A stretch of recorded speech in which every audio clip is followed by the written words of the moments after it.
Hey, this is Rocket Surgeon, and we're looking at Great Players Being Great, starring AdmiralKird and Wreckerpro. So I'm grinding credits in the BF-110 C6 again, and when I load into the game, I was thinking of not recording it, but I see AdmiralKird and Wreckerpro on the other team, and I flip on the camera. Right when we get into game, someone says, "Hey, these guys will mess you up, please target them." I hit affirmative, and we're off. I start the game by climbing, obviously. I know they're going to be at the upper altitudes as well, and I'm actually going to hold off on engaging them, at least that's the thought, until they show themselves. So I like to head towards the middle of the map a lot of times. My team is just kind of puttering around, not doing a lot.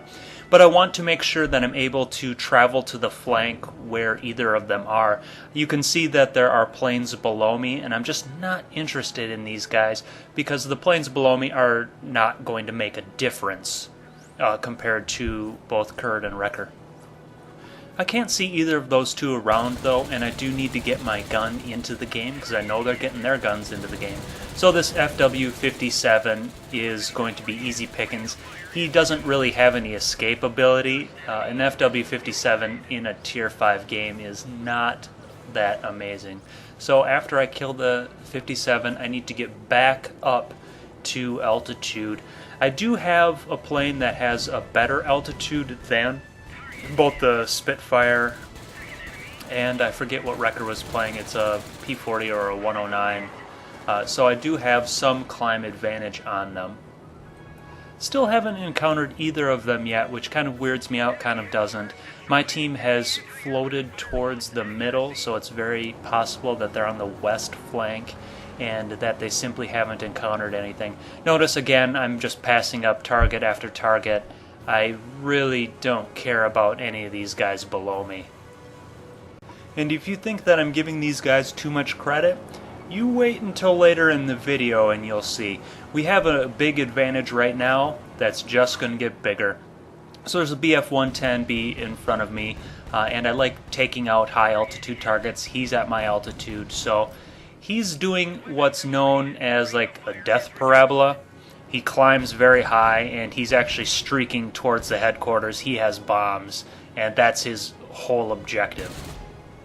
He's on the outskirts of my gun range, and I can't really catch up to him unless he turns. But notice how the game has clarified in his favor, and I checked the team score to realize that, yep, both Wrecker and Kurd are still alive, and they are only 2.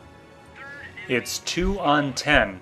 We got this one, right? Totally easy, and we finally spot them. Holy crap, they are way up there, and so I start my climb, and I'm kind of pulling away. I don't want to engage them. I want to get up to an altitude away from them and then come in from the sides.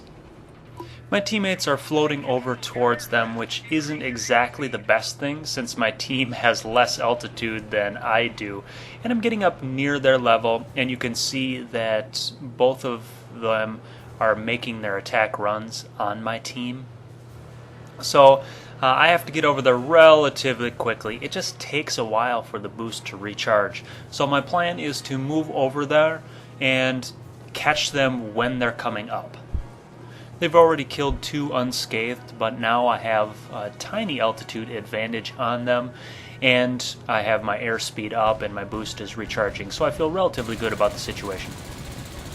My gunnery skills could use a little bit of work, as I should have him dead to rights here, but all of my 30mm shots miss apparently, and my gun was on cooldown. So now I'm trying to escape into the vertical, and I didn't realize the Spitfire could do this, otherwise I would have set up the engagement differently. I think this is the only time I get killed by a Spitfire in release. I know I'm about to die as he's just behind me. There's no way he's going to fail killing me, so I try to get some guns on Wrecker, and it's this point that, remember, this was 10 on 2 a minute ago, and now this is 4 on 2 with both of them still having a fair amount of HP left.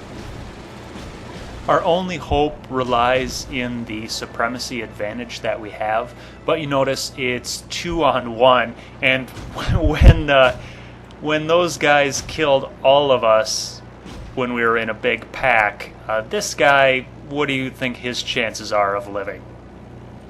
So I'm typing into chat, fly away, just run away, guys, seriously, because there's really no chance of killing them. That's not going to happen. If 10 on 2, if we cannot convert a 10 on 2 advantage, what are these remaining planes going to do? So the lag actually gets very, very lucky. He's pitched straight up. One of his 37 millimeters probably connected there to kill Kird, which is a pretty good lucky break. You know how in movies where the hero takes out infinite bad guys and there's just a pile of dead bad guys hanging around, and then more new bad guys come out of the woodwork? What are they thinking when they go into that room and they see hundreds of people dead and the lone hero sitting there?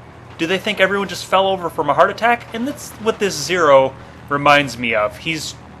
We're all dead, and he's going after the guy. He just hasn't been paying attention. I don't know what he's doing. I mean, the reality is he's probably just not thinking.